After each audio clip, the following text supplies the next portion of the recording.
make some money. And you know what? The Detroit Pistons, they're coming up money right now, especially in these games that they're supposed to win. They defeat the Utah Jazz 134-106, and they push their record to 35-27 on the season. That sounds beautiful right now, Flannel Sam. Oh, it sounds absolutely beautiful. And I have some more beautiful numbers if you would like those as well. Yes, sir. Jalen Duren and Asar Thompson were a combined 12 of 12 from the floor with a combined 10 stocks. Oh. Sorry, I just had to. It's like porn to you, right? No, for real. That's beautiful. Those are beautiful. Those were.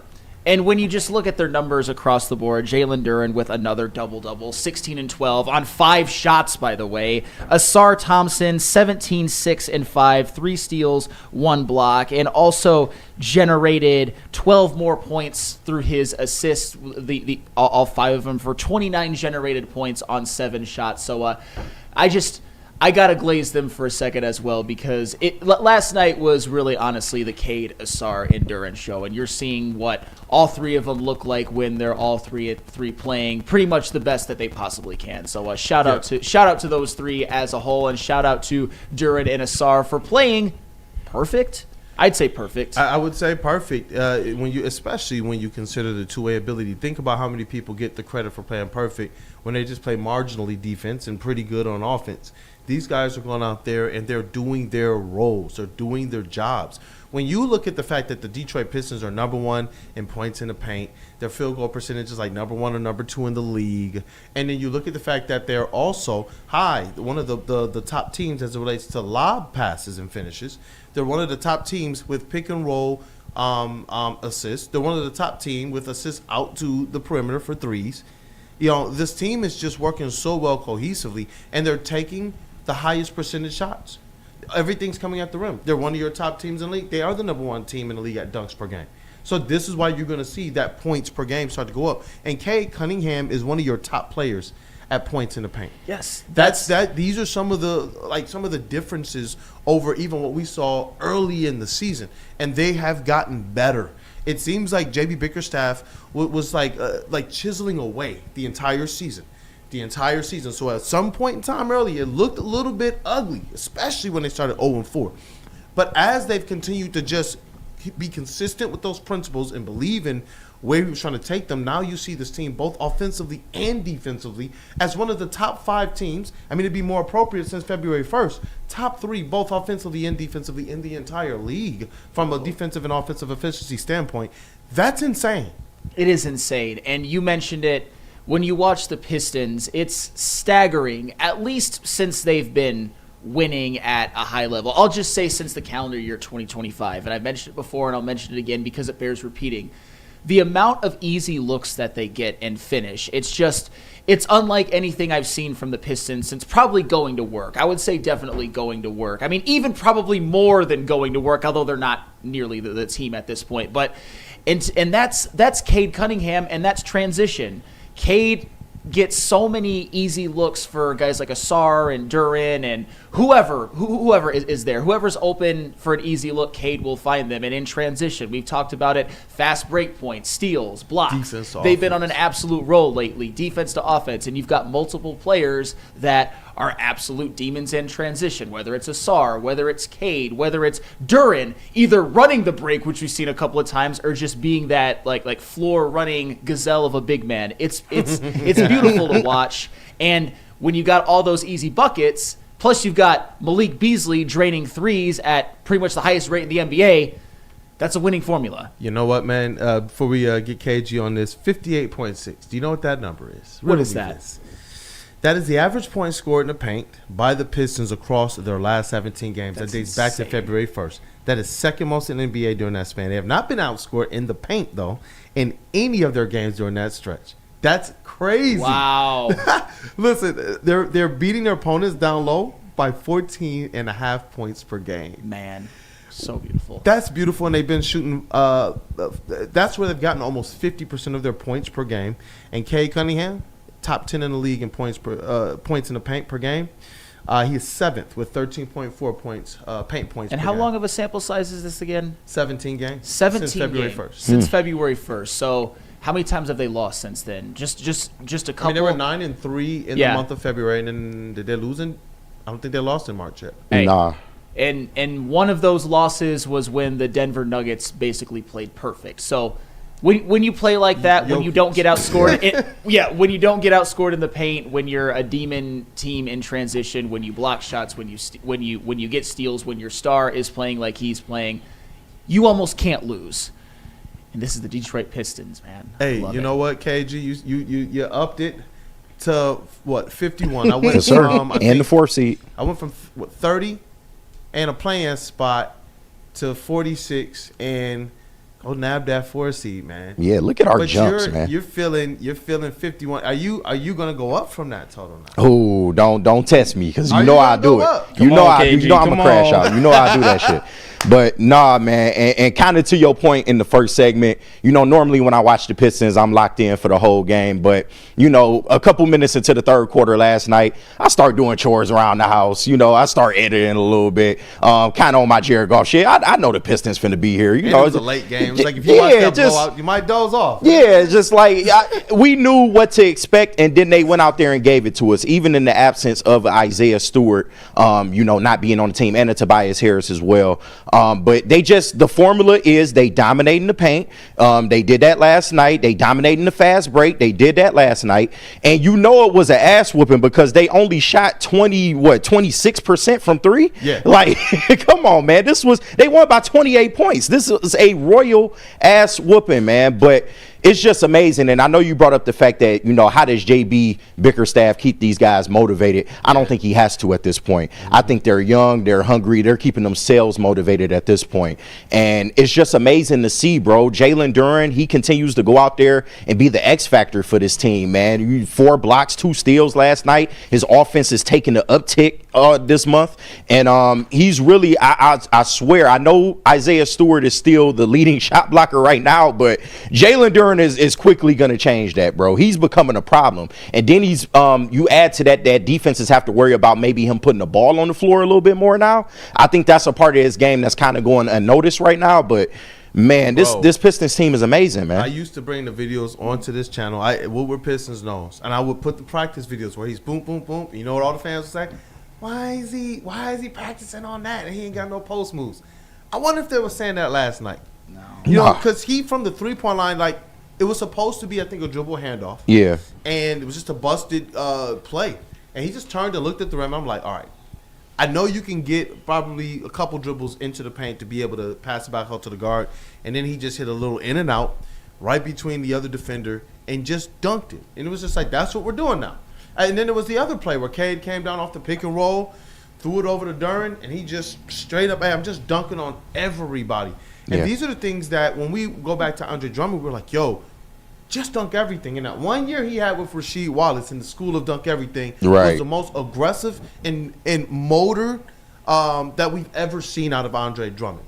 And we do know that Jalen Duren's 1 year in college. He did have one Rasheed Wallace there. And last night, you talk about that level of aggression. We got that player, that motor. He's not going to not get a double-double. He's not going to go out there and not lead the game in dunks every single night.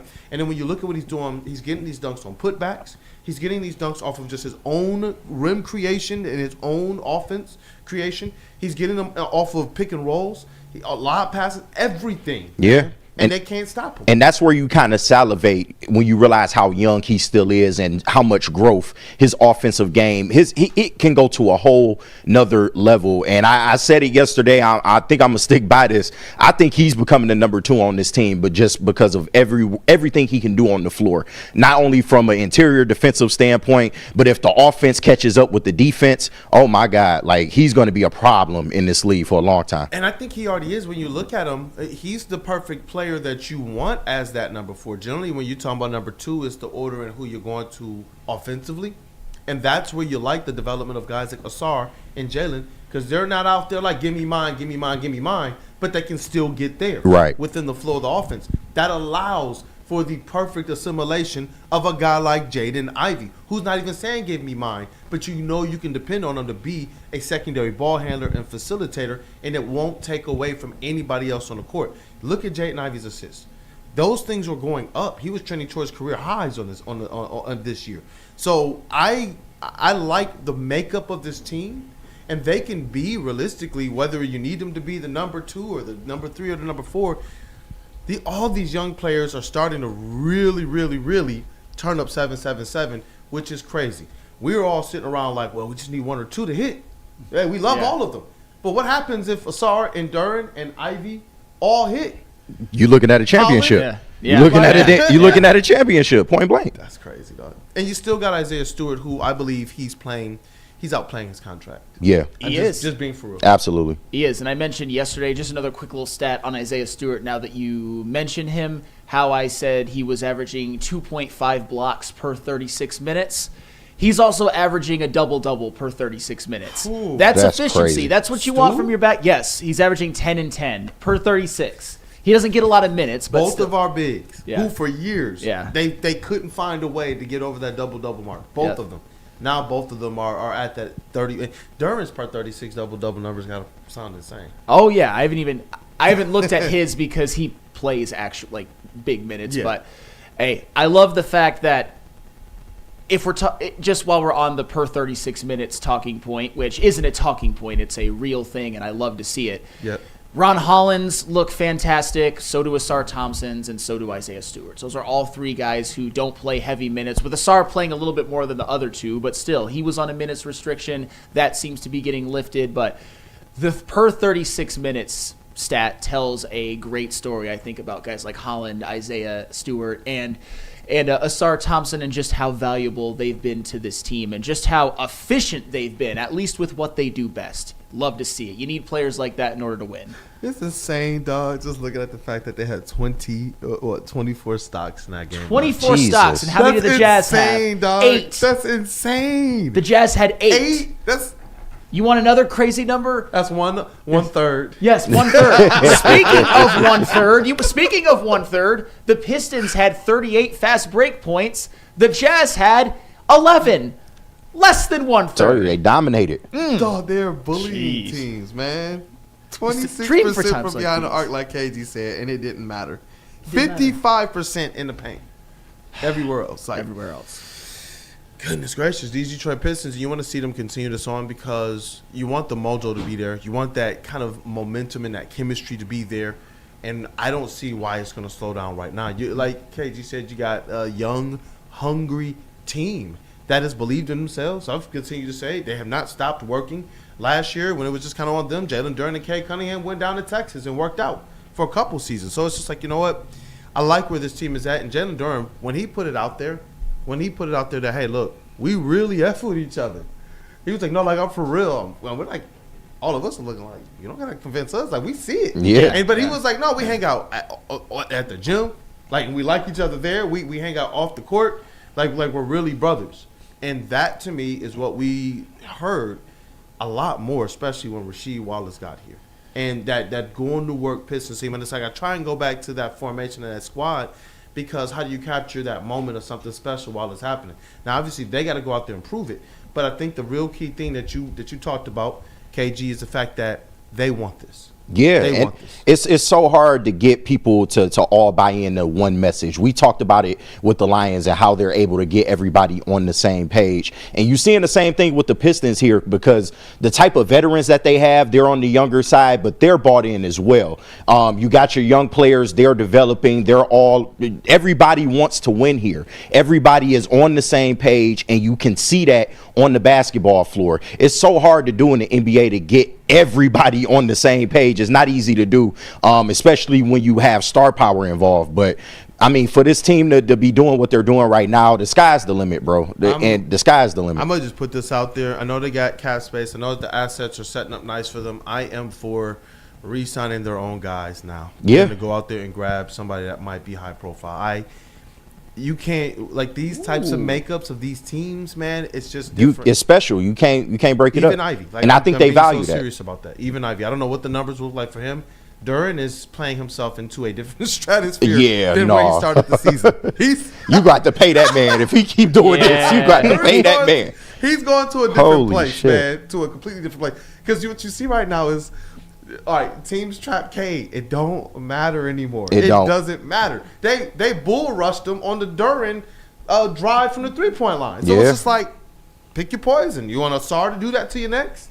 Because he will. He will baptize you into the rim. Straight up. And this is electric to even talk about. Last three seasons have been like, what are we doing? Yep, and now the fruits of the labor are now realized, and they're treating teams that you thought were above them in terms of their the speed of the rebuild. Now the Pistons are the one who are the Orlando Magic, let's just say, are looking up at the Pistons. I'm so glad you brought that up because before the season started, people would have tried to convince me that there's a conversation between Colin Sexton and Cade Cunningham. That's a joke. No. But you I heard know. the conversations the last 2-3 years. I fought people on that play. You have. People were talking Dude. about last year. We're like, well, we can get Sexton and Markin and just give up Cade. And it's G. It's like that Batman meme when he's smacking Robin. It's like, what are we talking about? And last night is where you saw it because they still had some decent talent on that team. Yeah. It didn't matter. Yeah. It just didn't matter.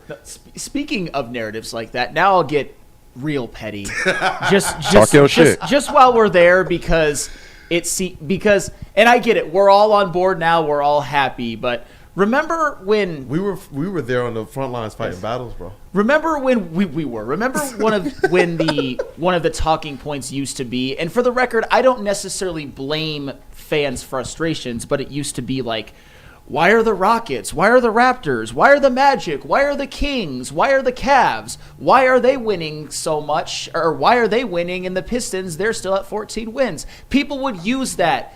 Literally, living, breathing human beings would use things like that to say, well, Franz Wagner, well, Jalen Green, well, Scotty Barnes, they just are better winners than Cade Cunningham. You heard it, Kool-Aid. Yep. Kool-Aid, people we're in this chat at this network. Stick. we're making stick at it, talking points like that. Yep. And it was insane with no context whatsoever. And right now, the only team out of that group of 5 that is objectively ahead of the Pistons is the Cavs. And shout out to them. They're fantastic. But it must be nice for Evan Mobley to get Darius Garland and Donovan Mitchell. Like, building around him. Jared Allen, yeah. You know? Yeah, that's what I'm saying. Think about those 2 7-footers and the fact that they are already starting off with an advantage that our team does not have. There are so many people that would objectively put Jared Allen and Evan Mobley as a better front court pairing than Isaiah Stewart and Jalen Duren. But if you look at the numbers right now, who's dunking the most? Who's blocking the most? Who's defending the most? And that's our guys. That's our guys. And that's what I'm saying. Like, they are already kind of in their final form. That's where the Cavs are at. They're not getting any, in my opinion, they're not going to get any better. The Detroit Pistons are just entering a phase where they're just starting a bubble, and our young big men are already doing things their guys aren't. We control and we will dictate that physicality, and just let them get a little bit more mature. Let them get a little bit more under their belt as it relates to experience, and let Trajan cook again this summer. And I'm telling you, where this Pistons team is headed, JB Bickerstaff is almost like he's just picking up where he left off. Because let's not be remiss here. That foundation of that Cavs team, from a philosophy of coaching standpoint and building up even those young players, that came from JB Bickerstaff. Thank you. Period. And now what you see him doing with the Pistons, there's nobody in the world who can tell me that. Look, I'm not gonna no shade at Kenny, no shade, bro. But if he was such a great coach, why ain't it work anywhere else he's been? Look, they did this before with Dwayne Casey and with Nick Nurse and all of this. Don't do it again. Clearly, you see what JB Bickerstaff is and the effect he's having mixed with this young, hungry team. Because I don't want to take away from anything that they're doing to earn what they're earning, man. But overall, JB Bickerstaff has just gone out there, and now he has another one on the resume. Yeah. He's going to be one of those guys you look at like, yo, he's turned around how many teams? Cleveland and Detroit, and got players wanting to come there? Oh, yeah. Let's rock. It's beautiful. Beautiful, beautiful to see, and I'm so glad that the Pistons are seeing success, because I don't know if I could have taken another year of just, with all due respect to certain people, idiocy. And I understand frustration. I understand the Pistons hadn't won anything. In fact, it was the polar opposite. But I think a lot of people had their ire and their blame misplaced. I will just say that. I had no problem with people putting pressure on the Pistons and being upset with them, none whatsoever. But it was the irrational blame that used to get on my nerves, specifically when it was aimed at Mr. Cade Cunningham. And I hope all of those people just STFU into oblivion and never bring that up again. They will, though. Trust me. But we'll see. Yeah, you know what, man? I think that's the segment. Yes, or else I want to just keep talking about the Pistons. We can do this shit all day. I will really just keep talking. Come on, bro. They the best ticket in town right now. Yeah. See, hey, Greg, 2025. Go to Vegas. Woo, $9.99 super chat. Thank you, brother. Yes. Thank you, because Appreciate it's gonna be electric. I'm gonna show some of the videos and pictures from last year to show you guys some of the type of content. But we can turn it so much more up if we got the whole Woo crew there, boots on the ground. But I was able to talk with like Bobby Clinton and his family, Ron Holland and his family and such.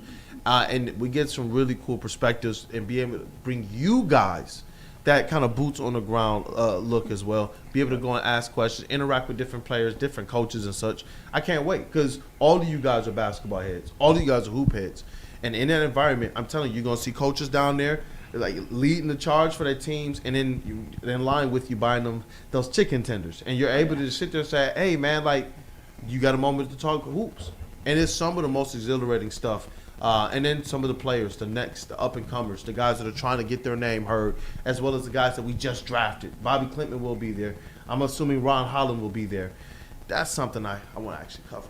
Oh, yes, absolutely. And just to put a bow on this when it comes to the Cleveland Cavaliers, I think it was Wheezy who said they have no wiggle room. This is it. Okoro needs to be better. And they might not need any more wiggle room because they are the 1 seed in the East. Really, but at the same time, would you pick them to beat the Celtics in a 7-game series? I probably wouldn't. No, I don't think so. I don't think I'd pick them to beat the Thunder or the Nuggets. I mean, Cavs, great. Evan Mobley, I'm a big fan. He's a phenomenal player, and they've got more phenomenal players than that. But I don't know. If you were to ask me in the next 5 years the over-under for championships for the Cavs at a half, I would probably choose under. Yeah. Even though they're really good. I would choose the under as well. And like I said, I do believe that those Pistons are going to cause a lot of hecticness for people. I look at these teams at the top right now, and I see that their ceilings, I would just say this, it has less air in it than the Pistons does. And the Pistons are just getting started. Even Trajan Langdon said, I didn't really expect this. And guess what? They've been even better since then. So their ceiling and everything they have in front of them to improve, I like where this team is at. It reminds me so much of what Brad Holmes and Dan Campbell and co did with the Detroit Lions. They gave them a great opportunity to retain their players. They gave themselves opportunities to be flexible in the acquisition market.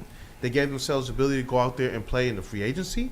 And they've gone out there and they've made good draft picks. And those are your keys to success. Yep. And and also I brought up Ron. I feel like I keep extending this with another bow on this. I brought up thank you, Ron Holland's per go 30, all day. Ron Holland's per 36, and it was. I just assumed that they looked fantastic. I didn't actually know because Denver Blair, Ron's a dog. He'll make his mark next year. He's already making strides. Per 36, Ron Holland is averaging 14 points and 6 rebounds a game. Yeah. Per 36. Oh man. You see his maturation on the court too. Just how he gets to the basket now. Like, he's learning on the fly. It's beautiful. It looks just like it did in the honestly in the G League. Yeah. Just with he's becoming a little more polished now. Yeah, he's getting that NBA seasoning on him. Got that NBA strength to him. Yeah. I like it. Go Detroit Pistons. Continue to control your destiny, because right now the 6th seed is theirs. Period. If it's not, how many games left? 35 and 27. They got just over 20 games left in the season. They've separated themselves. There's 6 teams in the East that have separated themselves from everybody else, and you love to see the Pistons being a part of it. The Heat, the Hawks, the Magic. They're not even. They can't even see the Pistons right now. And that's what I'm saying. With 20 games left, they are just a half game behind hosting a playoff series. 51 anyone? Hosting the Pacers. I'm going to speak it into existence. Doesn't it make sense to have Pistons, Pacers, and then Giannis in Madison Square? Yeah. It just let him destroy the Knicks. Yeah, and we can worry about that in the second round. Oh, okay. I see it. Easy. I don't know if they're necessarily going to destroy. Dame and Giannis would destroy the Knicks. I'm sorry. You know what? Tibbs is running them guys ragged right now. A 4-0 sweep with every game being a Ain't nobody said 4-0 sweep, but a gentleman's sweep is in question. No chance. Sweep. No chance. Y'all just hate Cat. Tibbs, it's no, all Cat it's hate. not that. Look, Tibbs is running those guys ragged like he always are y'all does. available tomorrow after the show when the legend comes in? Absolutely. It's gonna be an NBA pod. Let's rock, Man, we could go for 8 hours on the NBA and probably the whole show. But we have to talk Lions. TLB. we got a TLB don't want because no parts. they are in the news as well, or not even necessarily directly. It's more based on what other teams have done. But still, but they're also in the news as well for things that they're doing. But I don't even remember where we are on the reads because we blew past that. Are we at merch? Yeah, I got to tell them about merch. Up at all? I got to tell you guys about merch, but let me clear up these super chats as well for you. Shout out to everyone sending them in. Please continue to send them in. Get us to Vegas. Shout out to Burns, $5 he sent in. He said, I think we just named the nickname. The Pistons should be the 313 Pistons because they could be the first Pistons team to win a playoff game in the 313 since 1975. 50 years? Oh, because of Auburn Hills. I gotcha. That's pretty cool. That is pretty cool. Pretty unique. The Real K77 $9.99 towards Summer League funds. Thank you, man. We appreciate it. Shout out to you. And Burn, once again, another $5. Shout out. Let's go. Remember, it's not Big the Burn. slots that get you in Vegas. It's the food. It's everywhere. It's good and expensive. And That's a fact. he ain't lying. I know. Yeah. He ain't lying. Listen, my wife and I love barbecue, and the best ribs we ever had in our lives was from Vegas, man. I didn't have ribs in Vegas. We about to try that out when we get down there. Goodness, that's all we keep talking about. Oh, and covering the game, but you know what I mean? Yeah. Hey, that's a good one there. But definitely, thank you guys for supporting the Woo Crew. There's also competition. We get a bigger take of the Super Chat pot if we're one of the top 2 teams, top 2 shows here. You know, we got Woo Crew, we got Big D Energy, we have Armani Edwards, and we have the heavyweights. The top 2 teams with the largest Super Chat pots, they get to take home a larger share, and it helps us get that much closer to Vegas.